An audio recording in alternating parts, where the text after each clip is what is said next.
नमस्कार, मैं हूं आपके साथ हर्षिता और आप देख रहे हैं सत्यमेव टाइम्स। संत कबीर नगर जिले में बीते 10 दिसंबर 2024 को युवक की खुदकुशी मामले में इंसाफ न मिलने पर मृतक युवक का पिता बेटे के गुनहगारों को सजा दिलाने के लिए दर दर भटक रहा है। पूरा मामला बखीरा थाना क्षेत्र के मंचरिया पठान गांव का है, जहां के रहने वाले पीड़ित नंदलाल ने अपनी बहू और उसके घर वालों पर आरोप लगाया। पीड़ित का आरोप है कि उसका बेटा संदीप अपनी पत्नी के उत्पीड़न और प्रताड़ना से तंग आकर आत्महत्या कर ली। नंदलाल का कहना है कि उनके बेटे संदीप की शादी ज्योति से हुई, लेकिन शादी के कुछ महीने बाद ही ज्योति का व्यवहार बदल गया। आरोप है कि संदीप के सूरत जाने पर ज्योति अपने प्रेमी को घर बुलाती। जब संदीप को यह पता चला और उन्होंने विरोध किया तो ज्योति ने उन्हें इतना मानसिक रूप से प्रताड़ित किया कि संदीप ने आत्महत्या कर ली। नंदलाल इसके लिए ज्योति के मायके पक्ष को जिम्मेदार ठहराते हैं। इस मामले में नंदलाल ने कोर्ट में अर्जी दी है, लेकिन उनका आरोप है कि थाना बखीरा के एसएचओ ने विपक्ष से मिलकर उनके घर का ताला तोड़वाकर ज्योति का सारा सामान जबरन निकलवा दिया। जब नंदलाल ने इस पर सवाल उठाया तो एसएचओ ने उन्हें थाने बुलाकर जेल में बंद कर दिया और जबरन एक सुलहनामे पर दस्तखत करवाए। नंदलाल का दावा है कि जब वो जेल में थे तभी उनके घर में सामान हटवाया गया, उन्हें दोबारा जेल भेजने की धमकी भी दी गई है। पीड़ित नंदलाल ने पुलिस अधीक्षक से न्याय की गुहार लगाई है।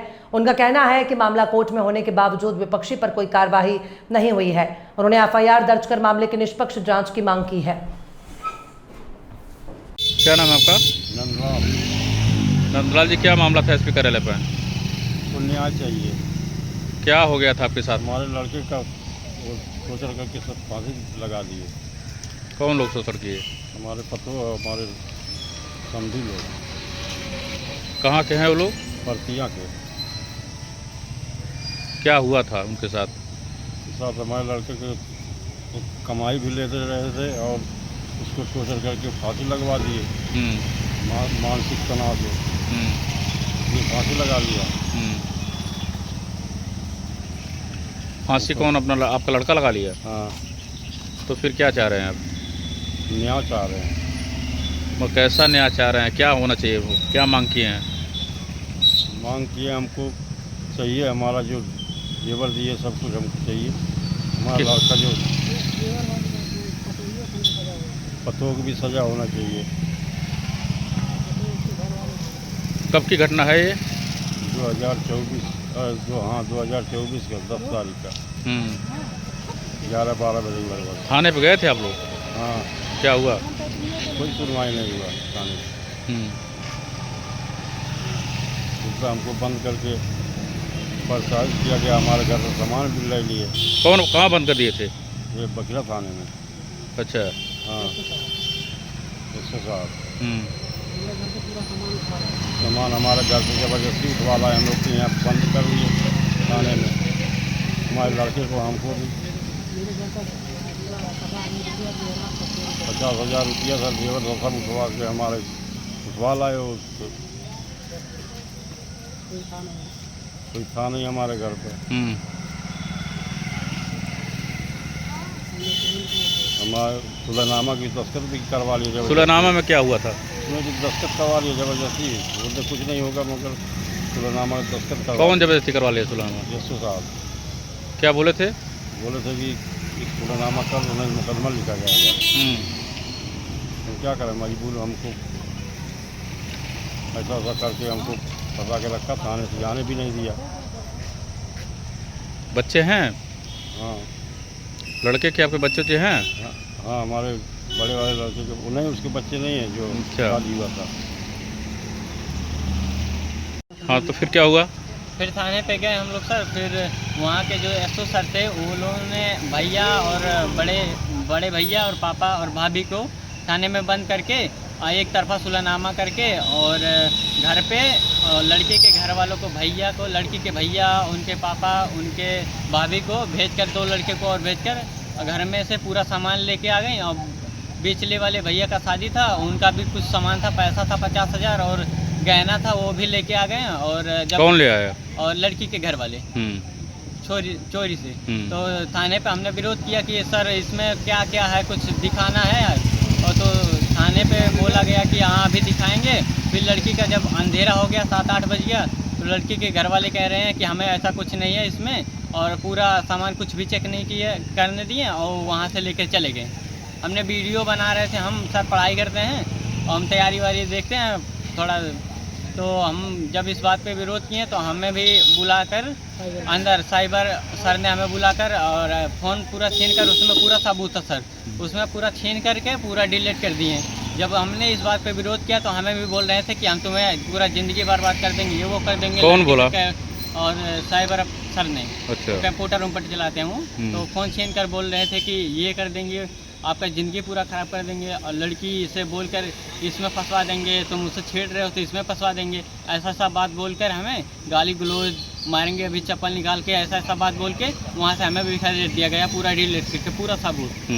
हाँ, फिर हम जब घर पे आए तो पूरा सामान जो दिए नहीं थे वो भी उठा ले गए। मतलब जो लड़की आपकी भाभी जो थी वो जेवर अपना ही लेके गई कि घर का और किसी के सदस्य का नहीं लेके? सर, घर का भी लेके गई हैं, भैया का शादी है, वो कुछ गहना उनका भी था वो भी लेके गई, हमारे पास पर्ची है उसका, पर्ची है, और 50,000 रुपया था कुछ सामान और लेने के लिए, वो भी लेके गई। हमने जब इस बात का विरोध कितने लोगों का जेवर लेके गई?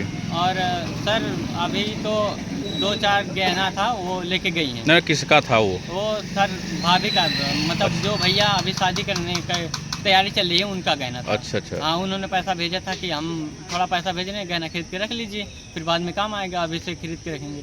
वो गहना सब उठा ले गई और 50,000 रुपये और सामान खरीदने के लिए। आप क्या चाहते हैं? आप लोग एसपी साहब से मिले, क्या चाहते हैं? अब एसपी साहब से कंप्लेन यही किए हैं कि मेरा भाई सुसाइड मिलकर जब टॉर्चर कर करके दिमागी प्रेशर डाल करके सुसाइड करवाए हैं, तो उनका एक तरफ से ऐसा नहीं होता है कि लड़की का पूरा सामान दे दीजिए। अगर सुसाइड हुआ है तो मान लीजिए उनका भी गलती हुआ होगा, तो सुसाइड अगर कर लिए हैं तो एक तरफ से न्याय नहीं होता है, दोनों तरफ से पूरा बरोबर न्याय कीजिए। उनका सामान अगर मिला है तो हमारा भी पूरा हक बनता है, हमारा सामान मिल जाए। लड़की के ऊपर सख्त कार्रवाई उनके परिवार के ऊपर, क्योंकि हमारे पास पूरा सबूत है कि लड़की का पूरा हाथ में, इसमें पूरा परिवार का हाथ में। लड़की ने उस वीडियो में पूरा परिवार का नाम भी लिया है, मेरा भाई जानता था, मेरा भाभी जानती थी, मेरी बहन जानती थी, मेरी माँ जानती थी, मेरा बाप जानता था, पूरी जानकारी इसमें लड़की खुद अपने मुंह से बोली है। इस बात पे हमें यही कहना है कि हमें पूरा न्याय चाहिए, लड़की का पूरे परिवार को हमें सज़ा मिलना चाहिए। कितने का जेवर रहा होगा आपका? जेवर रहा होगा करीबन 1-1.5-2 लाख का जेवर रहा होगा, और जो भैया का नए भैया का शादी जो तय हुआ है उनका जेवर करीबन 30-40 हज़ार का उनका जेवर रहा होगा, 50,000 रुपये कैश पूरा सब उठा ले गए। और थाने पे जब गए तो हम वीडियो बना रहे थे, वो वीडियो भी नहीं बनाने दिए। कौन सा थाना है? और बखरा थाना है। कब की घटना है ये? घटना है सर 13 तारीख को। आपके 13? आपकी 13 जून। कप्तान साहब से मिले हैं, क्या कुछ आश्वासन मिला? कप्तान साहब से सर पापा मिले हैं तो बोले हैं कि अब थाने से बात किए हैं, बोले हैं कि एक तरफा ऐसा नहीं होता है केस, और दोनों तरफ से पूरी जानकारी जान करके पूरी दोनों तरफ से न्याय होना चाहिए। एसपी सर ने कॉल किया था वहाँ थाने पे। और क्या नाम है आपका? आकाश बाबू, क्या मामला था एसपी कार्यालय मामला पर? ये था सर कि हमारे भाई का शादी हुआ था बखिरा के परतिया गांव में। जी। शादी के बाद फिर भैया की औरत का किसी और के साथ अफेयर चल रहा था। अच्छा। जब भैया को जानकारी हुई इस बारे में, तो उन्होंने आवाज़ उठाई, तो लड़की ने बोला कि ऐसा वैसा आवाज़ कुछ उठाओगे तो हम तुमको ऐसा करवा देंगे या वैसा करवा देंगे। तो हमें भी जानकारी हुई इस बात को, तो हम भी आवाज़ उठाए। अगर लड़की के घर के कुछ सदस्यों को बताया तो उन्होंने बोला कि ऐसा कुछ नहीं है, हमारी बेटी ऐसी नहीं है वैसी नहीं है। तो हमने कहा ठीक है, फिर आगे चल के शायद सुधर जाए। तो हमने इस बात पे थोड़ा गौर किया, फिर हटा दिया। तो जब फिर 2-3 बार भैया ने फिर पकड़ा, फिर आवाज़ उठाया, तो उन्होंने उनको धमकाया भी, भैया को धमकाया था कि हम तुम्हें जान से मार देंगे या कहीं पे मरवा देंगे या खुद से सुसाइड कर लो, ऐसा ऐसा बोल के उनसे हमेशा झगड़ती थी। भैया के बाहर जाने के बाद, फिर पापा के काम जाने के बाद मैं स्कूल चला जाता था, तो घर पे कोई रहता नहीं था, किसी और लड़के को बुला के फ़ोन से और शारीरिक संबंध घर पे बनाती थी, और भी कहीं जाती थी, साथ में घूमती थी बाहर जाके। भैया तो घर पे थे नहीं, पापा भी घर पे नहीं थे, हम भी स्कूल चले जाते थे, कोई घर पे रहता नहीं था। तो जब हमें इस बात की जानकारी हुई, फिर भैया कुछ दिनों के बाद ऐसे वैसे मामले में थोड़ा बाहर चले गए पैसे वैसे की कमाई में। तो बाहर जाने के बाद फिर इन्होंने अपने मायके बार मायके में जाती थी, तो वहाँ से पूरा परिवार इनको टॉर्चर करता था। हमारे पास पूरा सबूत है, पैसा ले करके उनको पूरा टॉर्चर किया जाता था। जब इस बारे में जानकारी हुई तो भैया ने पूरा आवाज़ उठाया, तो लोगों के घर वाले पूरा दबाव करते थे उन पे।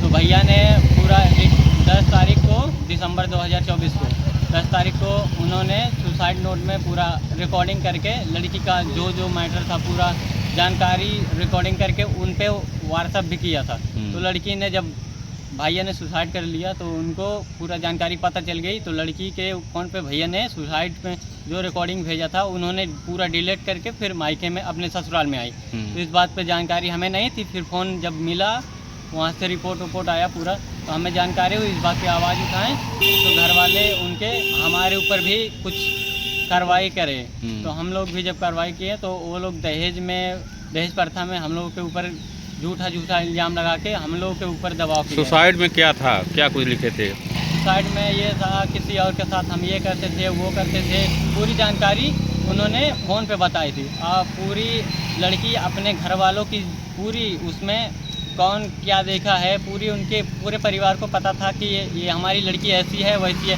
फिर भी मरते वक्त आपके भैया ने क्या कुछ लिखा, ऑडियो भेजा था या कुछ लिखे थे? आईडियो भेजा थे मेरे भैया ने। क्या लिखे बोले थे? उनमें बोले थे कि हम फांसी लगा रहे हैं, हम कुछ करने जा रहे हैं। वो लड़की बोली कि कुछ भी करो तो हम देख रहे हैं। वीडियो कॉल पे लड़की ने ये भी देखा था कि भैया ने वो हमारे आदमी सुसाइड कर रहे हैं। वो लड़की पूरी अच्छा, वीडियो कॉलिंग करके वीडियो कॉलिंग करके करीबन 15 मिनट तक लड़की ने पूरा वीडियो देखा। रस्सी बांधते टाइम भी देखा था। अच्छा। और उनका वो लड़की के पास पूरे हमारे घर के पापा का और बगल में जो काम करते थे भैया के साथ में उनका भी नंबर था। जानकारी नहीं दी लड़की। और जब सुसाइड करने के बाद लड़की अपना फ़ोन चार्जिंग में लगा के बहाने से और चली गई खाना खाने। जब हमें पूरा जानकारी वहाँ बाहर से मिला, भैया के जो साथ में काम करते थे, इस बात की जानकारी मिला तो हमने वापस कॉल किया। तो लड़की बोली कि ऐसा कुछ नहीं है। तो उन्होंने भी ऐसा मैटर में कुछ हम कर नहीं सकते कि कहाँ क्या हुआ है। तो पूरी जानकारी हुई तो हमें सबूत नहीं मिला कि ऐसा कर सकते थे और ऐसा